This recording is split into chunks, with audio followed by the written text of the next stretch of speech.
So thanks for tuning in to this video here. This is some video that I put together of a trip I made to Wudang Mountain in the late summer of 2005. So here I am driving up to the top of the mountain from the city at the foot of the mountain. It takes about an hour or so to drive up, and it costs about 10 kwai.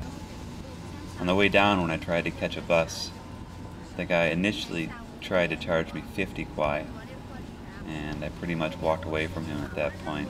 And we eventually settled on a price of, I think, 10 kwai or so to drive down the mountain. Near the peak of the mountain, there's a little town that has about probably less than 1,000 people that live there permanently, and they kind of serve the tourists that come up. When you're in this town, there's kind of a sense you feel like you're stuck there. If you're walking on the street, you're either walking uphill or downhill. There's not a whole lot to do except visit the souvenir shops and visit the restaurants. And here's the family that I stayed with when I was in that little town. They have their own hotel up there. 你好，这就是我的家，龙泉山庄。怎么像这样说呢？我们1楼是餐厅，有2个包厢，前面有2张，那个大厅里边有2张桌子，可以供应一次性的供应50个人吃饭。2楼、3楼是住房，总共有房间可以住宿30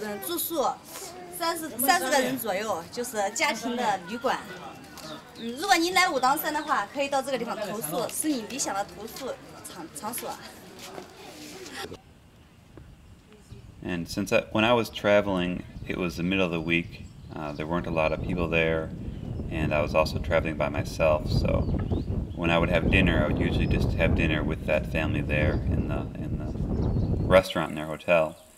And one thing I noticed was the grandmother chewing up the food and then passing it straight from her mouth to the baby's mouth. And I guess that's what you do if you don't have baby food.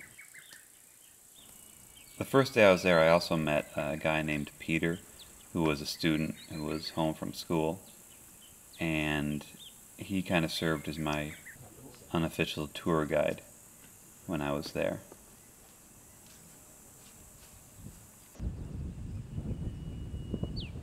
There's Peter. I have a dream to go to America. Paris or France. My Chinese name is Zhang Xinxu. Zhang is my family name. Xinxu is my given name. I have a English name. It's Peter. My parents have a restaurant around here. And at the peak of the mountain, there's this Taoist monastery. When we went up there, Peter ran into somebody who knew, but it was kind of strange because he was speaking to this person in Mandarin, not in the local dialect. So after we were done talking to him, I asked him who it was, and he explained that it was a monk that had come there about a year prior.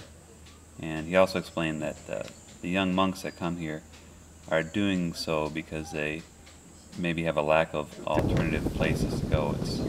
Maybe they got in some trouble and they just have nowhere else to go, so it's not necessarily that they're coming here because they're very religious.